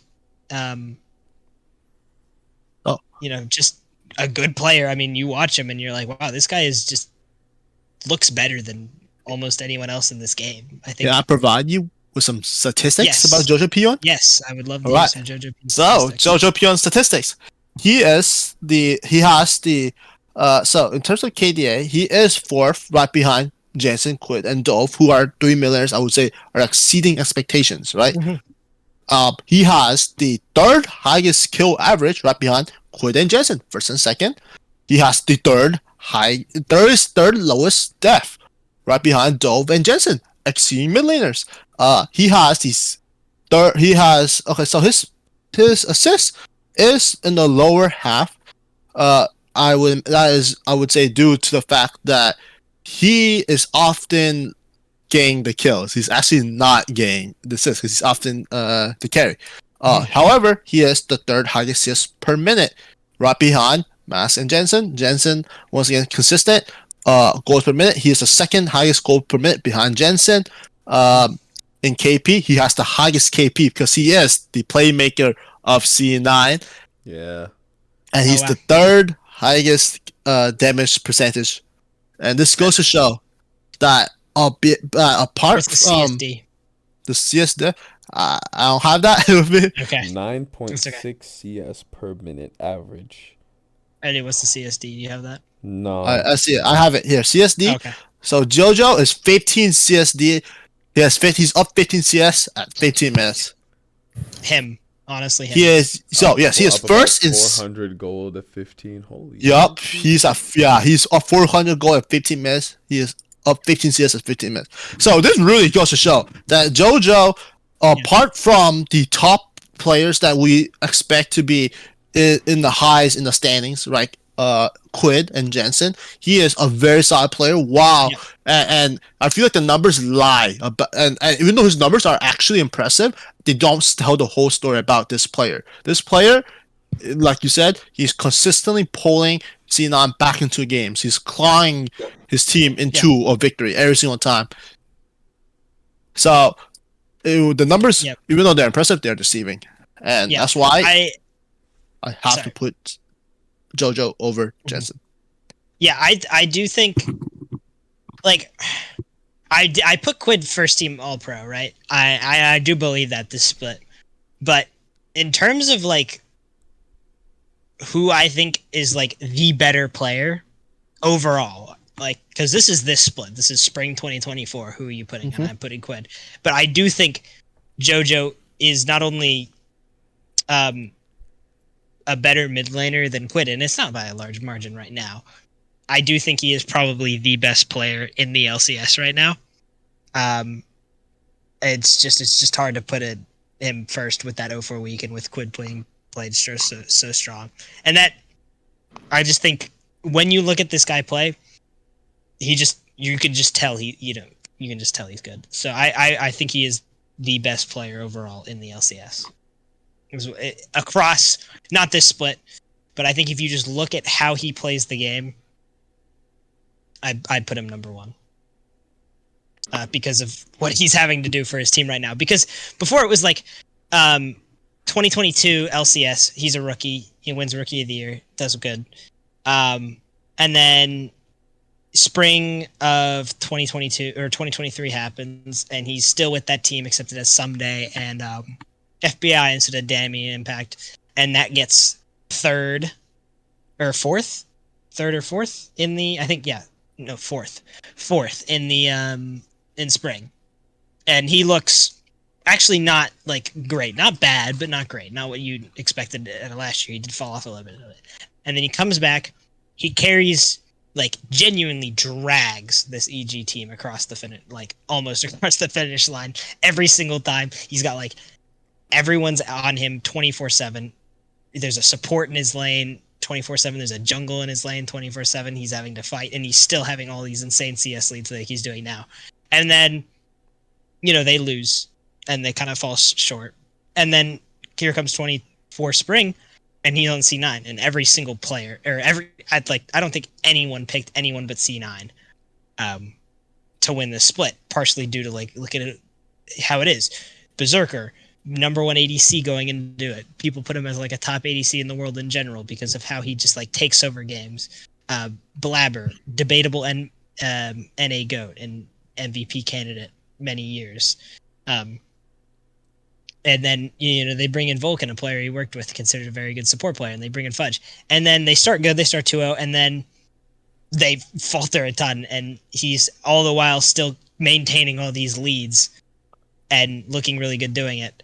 They just lose. And of course, it's not like he was 1v9 every game and his whole team was holding him back. Sometimes he did not look as good, and that's why I'm putting Quid above. But I think when you see him shine on players he's playing, I think he is the best in the LCS. Yeah. But that's all I have to say about JoJo, which is exciting because he is a true North American player. If I had a dollar for every like 3-minute block Ahren had about JoJo, I'd be rich. It's true. I can't deny. I just am excited about this player. I'd have Mula. I do the same. I think there's a lot of things to be excited about this player, and that's why. That's why I need to see him online our internationals because I think it's like I'm glad it is. Okay, I'm glad it is.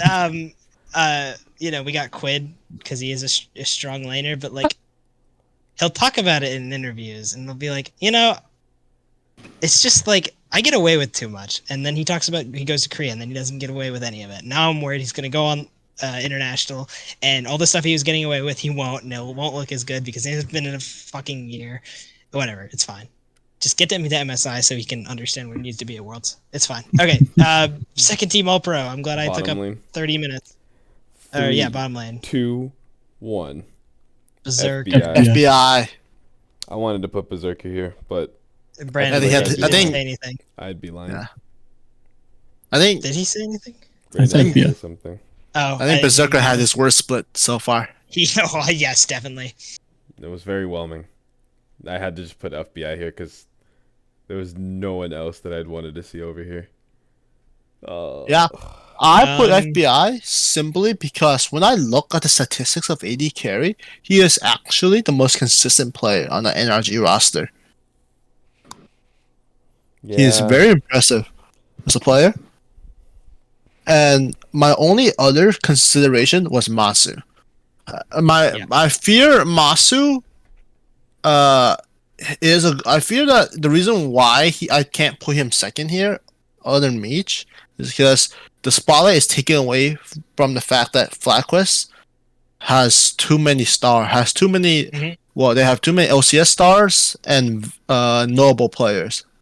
Right? Yeah, exactly. If you work with the likes of Bwipo, Jensen, Inspired, and now Busio too. While you are a team, you are almost competing for stardom. That if you are new, it's very unlikely you will outshine them. It's why people always say, "Oh, is that dude just along for the ride?" And I don't doubt Masu. This man, he definitely puts in his own work, but it's so hard to notice it when the rest of your team just looks like they're doing way better. I agree. Yeah. All right. I had Berserker.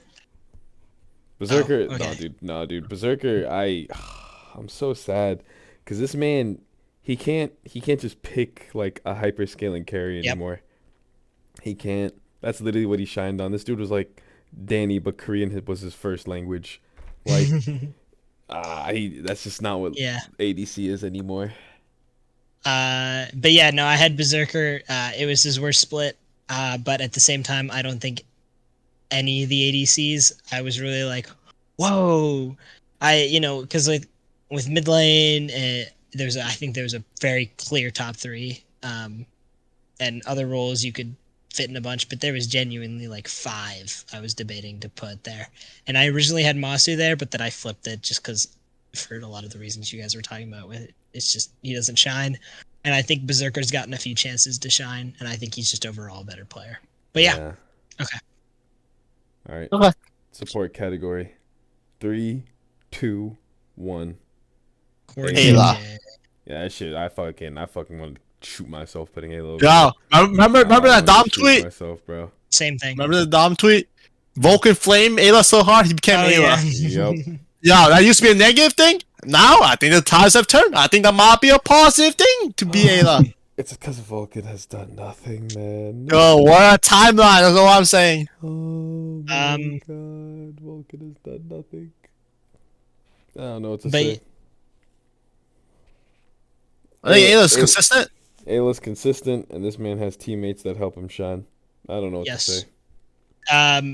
Core is here because of Team Liquid macro, and that's my entire reason for putting him there. Because honestly, I was even worse off than I was with ADC. I am genuinely not. I didn't feel anything from this role, this split, besides just macro.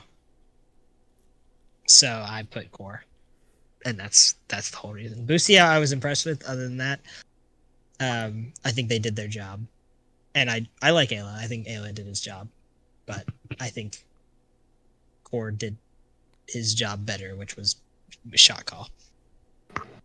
So yeah. Yeah. That's Brandon didn't even have Core anywhere, by the way. Oh my god. That's crazy. I know. Vile typed it I know over that tier. he was He's punching air. crying. He's He was punching crying. air. Like a single tear drips down his eyes as he You- finally types in his last All-Pro player in support. Yeah. Poor JJ's not on there. All right, Sedge.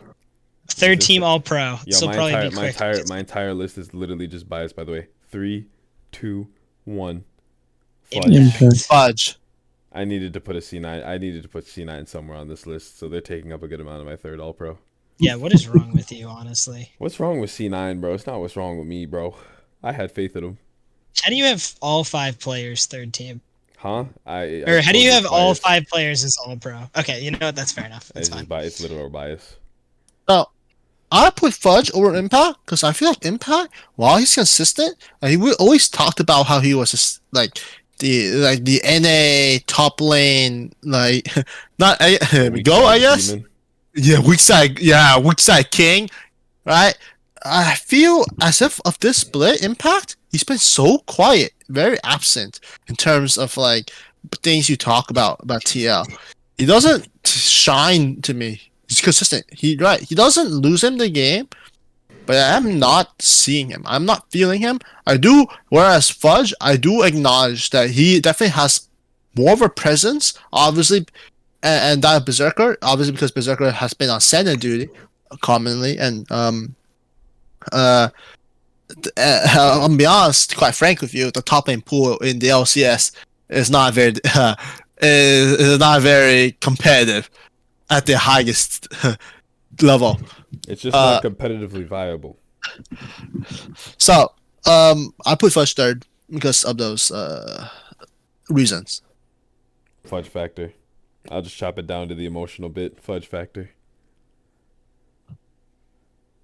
I'm not convinced by Impact. Sorry. What about you guys? What makes you put Impact over Fudge? Or He's the weak whoever? side goat.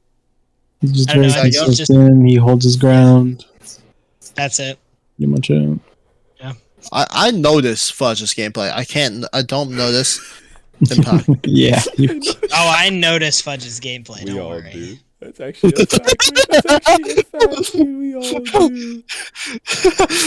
This Fudge guy's gameplay.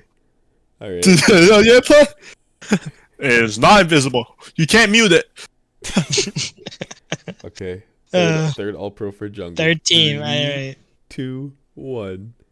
Black. River. All right. I think we talked a good I think bit we all about understand that. why. Right? That's when we chopped up. Right. Yeah. All right. Right, So Mid lane. we all agree. Blabber. We all agree. Inspired, Blabber. River, and Blabber are Yeah. top three. Yes. Yep. Yes. That was Okay. we're slightly out of order, but That one's Mid lane. satisfied.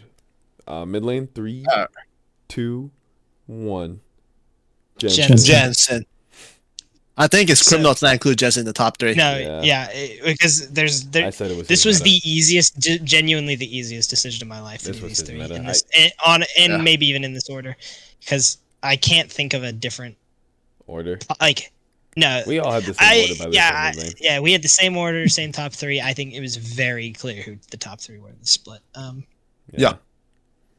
That's easy. His meta, It was his meta. good team, consistent. All right. Good job, Bot Jensen. laners team. 3, 2, 1.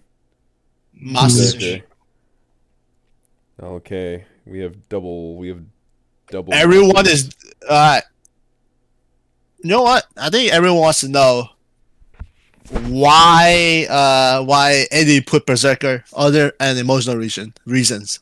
This dude is. Yo, I Any- put Berserker as second, but I'm not gonna He's say doing anything. his best to not play like Yeah, I think he's just hyper dog. He's he's a doing better his player than what best. he's shown this split. He Honestly. is, Yeah, though, we all 'cause know that. I'm like, obviously, you do this based off of how you do in the split. I'm not gonna sit here and use like the days of old with like Zeri pentakills or whatever. But like, There's so much to this guy, and like this is all he can do with this meta. This is all he can do. And it just sucks to watch. It actually does suck to watch. Okay. Wanna? Alright. I mean, Berserker, while he has shown that this is his weakest split to date, I will acknowledge that a lot of C9's weaknesses do not stem from him. Okay, overall. Yeah. But I think you should. But if you also acknowledge their strengths, I fear that C9 strengths are not deeply rooted in Berserker.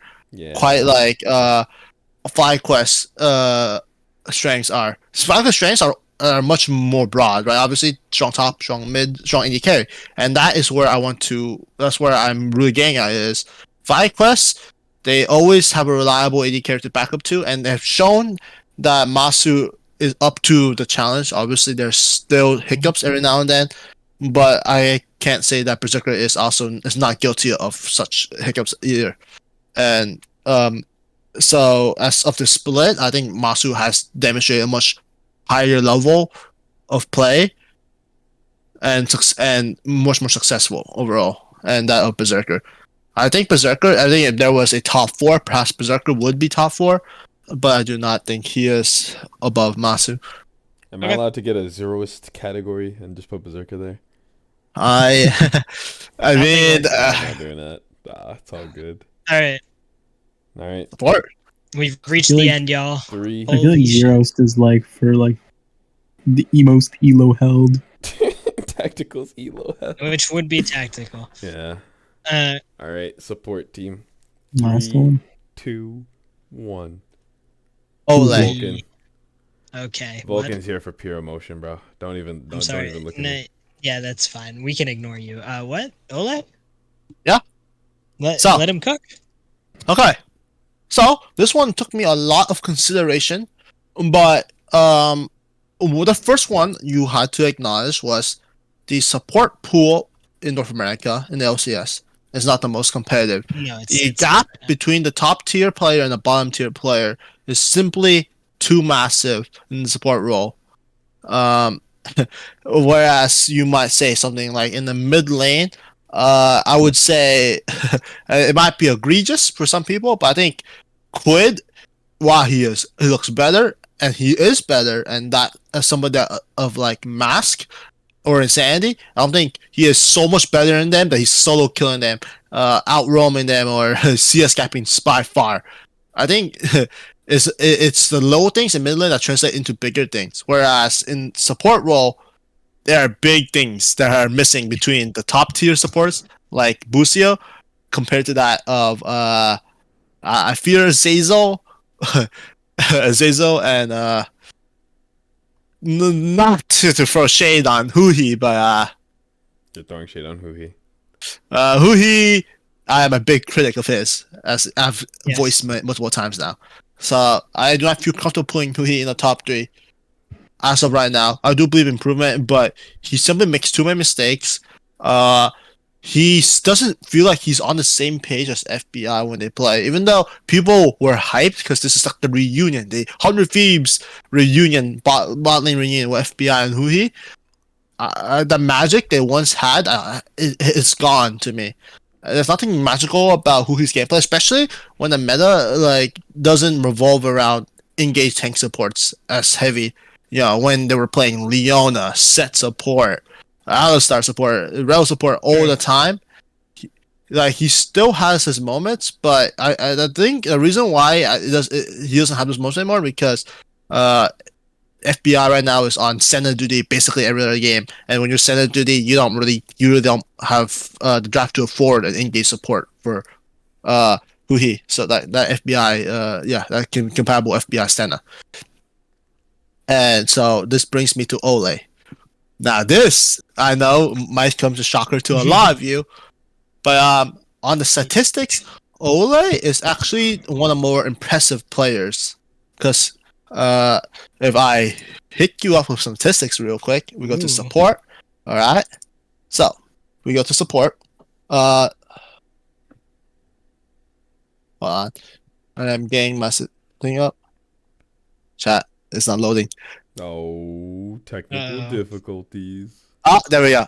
Support. Okay. So, for vision score per minute, we have Ole in first place. Average words placed, It's like first place. wow, vision Now- score per minute's like 4. Yeah, it's way ahead of second place actually. Right. Now, just for some speculations, I have not reviewed it yet, but it's believed that perhaps Ole is playing Zombie Ward with maybe Umbral Glaive in there, right? So, but the statistics might be skewed now. Just like how FBI has the lowest CS per minute in the league as an AD carry, because he's playing Senna. Now, with that being said, I want to talk about LA overall as a player compared to the rest. Him and Tactical are definitely the shining aspects of the IMT roster.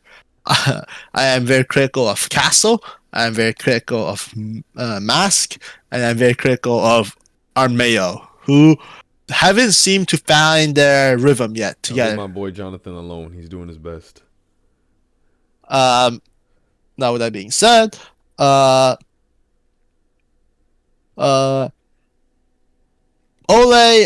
he with the roster he's been given, I think he is a sleeper pick simply because he makes things happen for his team. In KP, he has the third highest KP of the supports. First, I believe, yeah, he has the third highest first blood percentage. First blood participation. Sorry, I'm not trying to say he steals first blood, but he has the third highest first blood participation Brandon amongst. And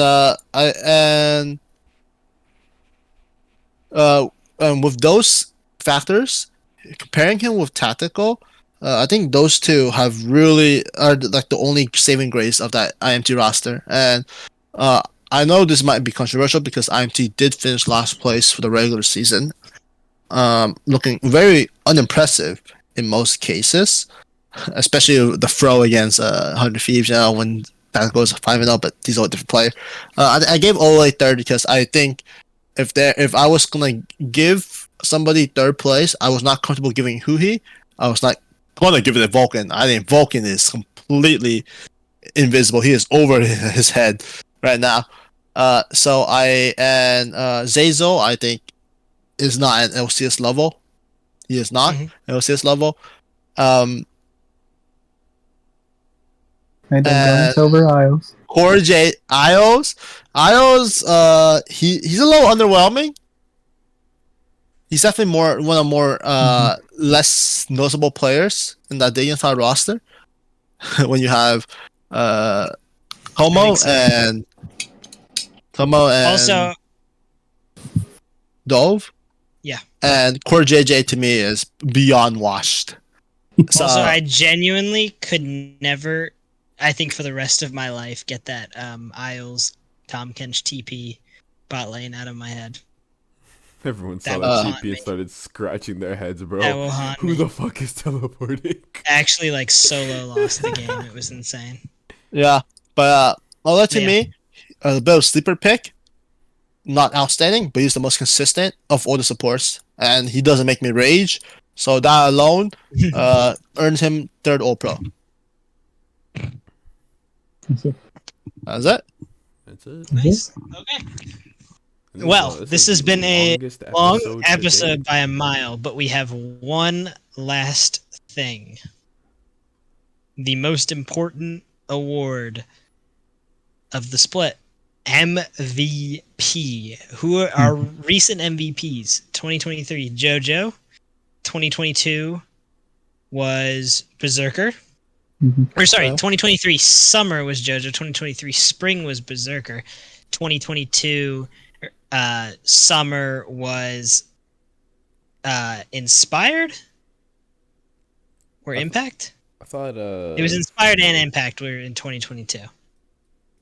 So It's been top jungle, ADC mid. So 4 different roles. Do you think? Okay, so I have it right here. Summit. Summit, my bad, Yeah, not Summit, as yeah, bad. Summit. Summit, my bad. Still, I had the role right.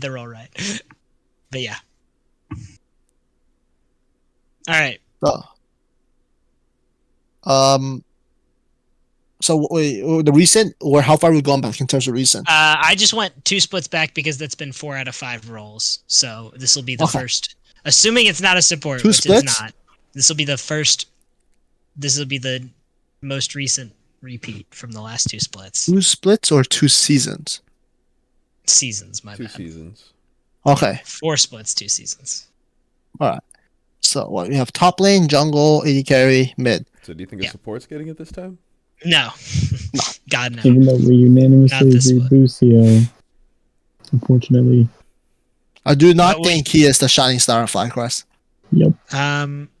Okay. So we'll do 3, 2, 1 again. Do you think? Does everyone have an MVP? Yeah, I do. I do. Okay. I do. Okay, perfect. We didn't write it down, so I I didn't have know if an we all had actual one and my fake one. I'm using the actual. Okay, we'll one. do the actual one when we announce it. All right. Okay. 3, Oh, 2, 1. Quid. Quid. Okay. Yeah. Can I say the one? Can I say the one that I wish I could have said from the beginning of the What? split? Berserker inspired. Berserker. Okay. Fudge? Yeah, Wayne, what's the one you wish you could have Fucking said? no, bro. I'm not expecting Fudge to win MVP. Oh, you know the one I wish I Edward could- Ra. Yo, the Edward goat. Draw Yeah. JoJo, but it's okay. Yeah, Quid MVP, bro. I think he has the most player of the week. Player of the split game. games. Play the game. Yeah. Yeah. Yeah, he has the most. He's getting MVP for free. I think improved leaps and bounds. I think he carries his team. I think he's him. He wins lane. I think I mean, we've talked a lot about Meech, but I was curious because I think the large debate has come down between, from what I've seen, Inspired and Quid. Which I think both are good candidates. I think there's something to be said about both of them. But I think overall, from watching games, I just feel Quid's presence more than I do in Inspired's, which is not a knock to Inspired, because I think you feel his presence a lot too. But because when you get MVP, you're all gonna tell. But I think Quid every single time is like making plays, and they're all. I think he's just been the best this split, so that's why I'd say Quid. I agree. Yeah. My boy. That's my boy. Pretty much everything. It's we my boy. listed I'm is happy. for all I players. like That's Quid. He's fun in interviews. That team's hella fun, as we've talked about. But yeah, Quid MVP. So yeah, Amber, that was You gotta that take was the the Korean super prospects episode. before LCK gets them. Yeah. Yeah, We were saying we got to find the next Chovy before he becomes Chovy. we do, and we did. Thank God we've stopped him from becoming Chovy. Now he will choke in spring playoffs instead of quarterfinals.